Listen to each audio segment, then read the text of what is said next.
नमस्कार, न्यूज 69 में आपका स्वागत है। मैं हूं आपके साथ अंकिता। चलिए पढ़ते हैं खबर की ओर। जानकारी के मुताबिक 28 वर्ष से जयराज चौधरी पेंटिंग का काम करते थे। पड़ोस में रहने वाली पूजा चौधरी से 2018 में लव मैरिज हुई थी। मृतक के परिजनों का आरोप है कि मृतक की पत्नी का किसी और लड़के से अफेयर चलता था, जिसकी जानकारी जयराज को लग चुकी थी। इसी बात को लेकर अक्सर पति पत्नी के बीच विवाद भी होता था। करीब एक सप्ताह पहले जयराज से नाराज होकर पूजा अपने मायके चली गई। शुक्रवार को मृतक जब अपनी बेटी से मिलने गया तो पूजा और उसकी मां ने मिलने नहीं दिया, जिससे नाराज होकर जयराज ने गाली गलौज करना शुरू कर दिया। हंगामा होते देख पूजा और उसकी मां ने हनुमानताल थाना पुलिस को सूचना दी। आप है कि पत्नी और सास के सामने पुलिस ने जयराज को लात से मारा, न उसे इस तरह खली कि वह अपने आप को शर्मसार महसूस करते हुए कमरे में जाकर फांसी लगा ली। परिवार वालों को लग रहा था कि वह कहीं घूमने गया है। रात को जब देखा कि कमरे का दरवाजा लगा हुआ है, खोलकर देखा तो जयराज फांसी पर लटका हुआ था। मृतक की भाभी द्रौपदी चौधरी का कहना है कि शादी के कुछ माह बाद से ही पति पत्नी के बीच विवाद होने लगा था। यही वजह है कि जयराज ने शराब पीना शुरू कर दिया। आरोप यह भी है कि पूजा और उसकी मां के कहने पर ही हनुमानताल थाने की पुलिस बाबत टोला आई और जयराज को पीटा। परिजनों ने मांग की है कि पूजा और उसकी मां के खिलाफ कड़ी कार्रवाई की जाए। इसके साथ ही वो पुलिसकर्मी जिन्होंने जयराज को मारा था उन्हें भी निलंबित किया जाए। परिजनों का कहना था कि जब तक कार्रवाई नहीं होती तब तक शव का अंतिम संस्कार नहीं किया जाएगा। जानकारी लगते ही तहसीलदार संदीप जायसवाल मौके पर पहुंचे, जहां उन्होंने आश्वासन दिया कि जांच की जा रही है। परिजनों के बयान लिए जा रहे हैं। जो भी जांच में अगर पाया जाता है कि मृतक के साथ मारपीट की गई तो उसके खिलाफ विभागीय कार्रवाई होगी। फिलहाल परिजन शव का अंतिम संस्कार करने के लिए तैयार हो गए हैं। घटना को लेकर कांग्रेस विधायक लखन घनघोरिया ने पुलिस प्रशासन पर गंभीर आरोप लगाए हैं। एमएलए लखन घनघोरिया का कहना है कि एक व्यक्ति ने फांसी लगाकर आत्महत्या कर ली और पुलिस ने बिना जांच के ही सुसाइड बता दिया, जबकि परिवार वाले चीख चीख कर कह रहे हैं कि पुलिस ने मारपीट की, जिससे व्यथित होकर उसने आत्महत्या कर ली। पुलिस के अधिकारी भी स्वीकार कर रहे हैं कि वह जयराज के घर गई थी।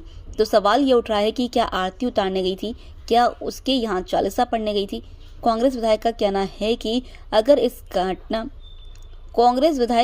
कि अगर इस घटना में कोई पुलिसकर्मी दोषी है तो वह क्यों बच रहा है, उसकी जांच करा ली जाए। 28 साल का एक युवक फांसी लगाकर आत्महत्या कर रहा है। निश्चित रूप से उसने प्रताड़ना सही होगी। पुलिस अधिकारियों को परिजनों के आरोप पर जांच करनी चाहिए और दोषियों पर कार्रवाई भी होना चाहिए। क्या हुआ था, पूरा घटनाक्रम बताइए। कौन लोग आए थे? उनके ससुराल के उनकी मिसेज है, वो रिपोर्ट करके आई। उसके बाद पुलिस आई, 4 पुलिस आई। वो बैठे थे पहाड़िए के पास, 5-6 लोग लड़के और थे और मैं वही थी। तो पुलिस मार रही थी, लाते से उसको मारी। वो चुप ऐसे बैठा रहा। क्यों मार रही थी? पुलिस उसकी बीवी ने रिपोर्ट डाल के आई कि वो बोला कि यार मेरे को बच्ची को खिलाने दो, मेरी बच्ची कितने दिन से मैं नहीं खिलाया हूँ, मेरे को बच्ची को खिलाने दो, बच्ची में मेरा भी हक है। बच्ची की वजह से लोग लड़ाई। उसकी सास है ना, वो कितनी गाली दे रही थी। और उसका एक जीजा भी है गटान से फेर चलता था, वो भी आके उसको धमकी देकर मार के गया है।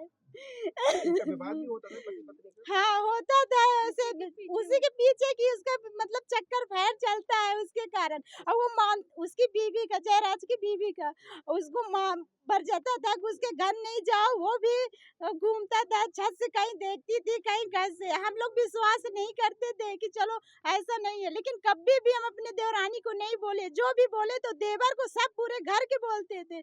अब आज ऐसे कांड हो गए तो कौन दोषी है?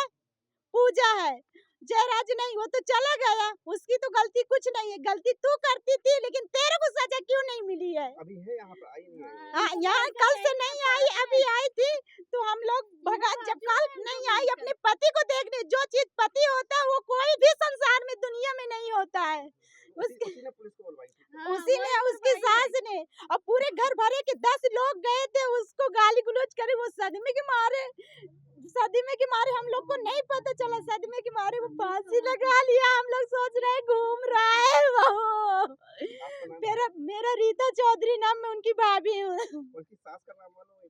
द्रौपदी चौधरी। शादी कब, कितने साल पहले हुई थी? शादी 2018 में हुई है, 13 मई को हुई है। पहले मेरी हुई है, फिर 13 दिन बाद उनकी हुई है। मेरा भी 8वां साल चालू है, उसका भी 8वां साल चालू था। कभी मेरे को साहब कुछ भी नहीं बोलता। सर एक व्यक्ति ने सुसाइड कर लिया, आरोप है कि पुलिस ने मारपीट की। जानकारी लगी है, यहाँ पर जयराज चौधरी जी हैं, उनने कल शाम को आत्महत्या मतलब फांसी लगा करके सुसाइड कर लिया है।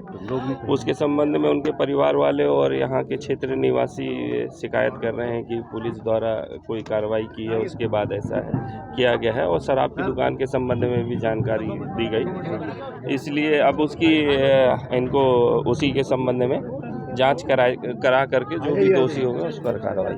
मारपीट हुई है क्या? अब वो जांच कराएंगे तो उसमें पता चलेगा। ठीक। तो फिर फांसी लगा लेता। अब पुलिस बोल रही है एक सामान्य मौत है, परिवार वालों का आरोप है कि पुलिस ने मारपीट की। फांसी पे चढ़ा व्यक्ति, लाश गवाह है कि फांसी लगाई। पीएम रिपोर्ट का आज आप डेथ भी बता देगी कि फांसी पे मौत पे चढ़ा, लेकिन सवाल उठता है फांसी पे क्यों चढ़ा, किसने प्रताड़ना दी? क्या पुलिस इससे भी नकार देगी कि लाश नहीं है, फांसी पे नहीं चढ़ा? पुलिस ये तो स्वीकार कर रही कि पुलिस वहाँ गई थी, तो क्या आरती उतारने गई थी? क्या उसका कोई चालीसा पढ़ने गई थी पुलिस? पुलिस का बिहेवियर क्या होता है ये सब जानते हैं। तो यदि कोई दोषी है तो पुलिस प्रशासन उसमें क्यों बच रहा है जांच कराने में? जांच करा ले। और जो नौजवान 28 साल का यदि नौजवान है तो आप समझ सकते हो उसकी उम्र क्या कह रही।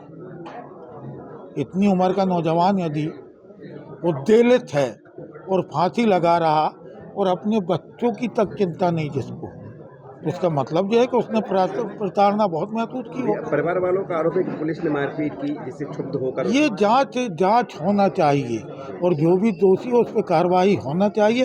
दूसरा, जिला प्रशासन किसी दलित नौजवान की मौत को जो संदिग्ध है पुलिस की कार्य प्रणाली भी उसको इतनी हल्के में ले रही, ये तो ठीक नहीं है। जाते भैया एक बार वहीं पर। फिलहाल इस खबर में इतना ही। आप बने रहिए News 69 के साथ। नमस्कार।